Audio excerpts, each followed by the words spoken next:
歡迎大家嚟到海邊的週末，等我為大家講下6月28號至7月4號有關閱讀同文化嘅消息。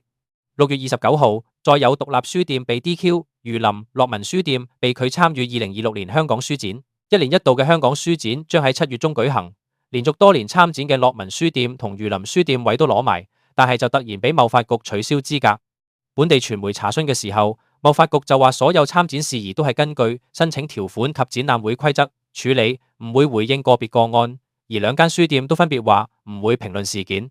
呢邊 DQ 書店，另一邊進場嘅有富途證券同老虎證券，真心無眼睇。呢則消息身處歐洲嘅讀者要留意啦。根據 Publishers Weekly 指，7月1號起，歐盟會對進入歐盟嘅低價值包裹收3個歐元嘅新關稅，取消價值150歐元及以下嘅包裹嘅最低免稅額。呢項新關稅旨在打擊外來電商平台嘅廉價進口商品。不過，英國嘅專業出版商協會 PPA、英國出版商協會 PA、英國與愛爾蘭書商協會同歐洲出版商委員會 EPC 就話，呢項新收費將會提高歐洲讀者嘅買書成本，亦都對英國嘅出版商同書商有負面影響。話晒英國單喺2025年就已經向歐盟出口價值5.216億英鎊嘅印刷書籍，佢哋呼籲英國政府緊急向歐盟施壓，要求豁免書籍、期刊、雜誌同其他印刷媒體嘅關稅，聲稱呢項關稅將會令英國嘅出版商，尤其規模細啲嘅獨立出版社，更難接觸歐洲客戶。7月2號，前銅鑼灣書店店長林榮基病逝，終年70歲。林榮基因癌症復發同癌細胞擴散，7月1號昏迷，7月2號喺台北馬偕醫院離世。同樣係7月2號嘅消息，據莫斯科時報，俄羅斯億萬富翁波克曼成為英國波克獎基金嘅新 sponsor。喺新嘅合作關係之下，國際波克獎將會改名做波克曼國際波克獎。有玩夢幻花園、夢幻家園嘅人應該會知波克曼係邊個，因為佢就係手機遊戲公司 Playrix 嘅 co-founder。由出年起，獎金仲會由5萬英鎊變成10萬英鎊。波克獎基金會執行長喺金融時報道話，呢種合作關係唔單止有能力重塑呢個獎嘅未來，仲可以重塑文學本身。有一班作家同譯者，佢哋寫同譯嘅故事，跨越文化、國界同經歷，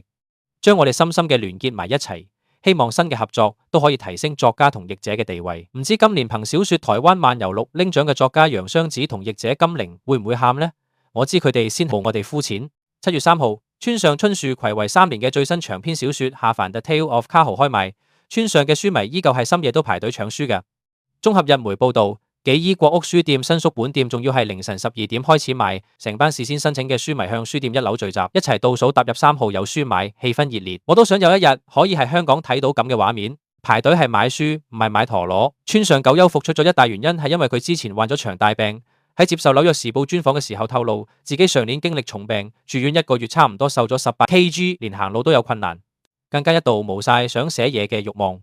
書迷應該都清楚村上超中意跑步，相信嗰段時間對村上嚟講都係沉重嘅打擊。好彩好返之後，佢都仲係好想寫嘢，仲形容今次嘅經歷係一次重生。根據出版方新潮社表示，下凡係以村上係文藝雜誌新潮由2024年6月號至2026年3月號分4次發表嘅作品為基礎，再修改而成嘅。故事主角係26歲嘅繪本作家下凡，講述咗俾雙親對象鬧完樣衰之後所經歷咗一連串奇幻事件。因為日本有一位出名嘅演員同主角同名都係叫下凡，所以都有一部分日本網民討論到底角色係咪以演員下凡為原型，暫時都係冇官方回應嘅。今次係村上首次以女性為唯一主角所寫嘅長篇作品，外界不時批評村上筆下嘅女性只係淪為男性主角世界入邊嘅客體，剝奪咗女性角色嘅內心世界。所以我都好期待佢寫成點，不過香港嘅讀者唔識日文就要等譯本啊。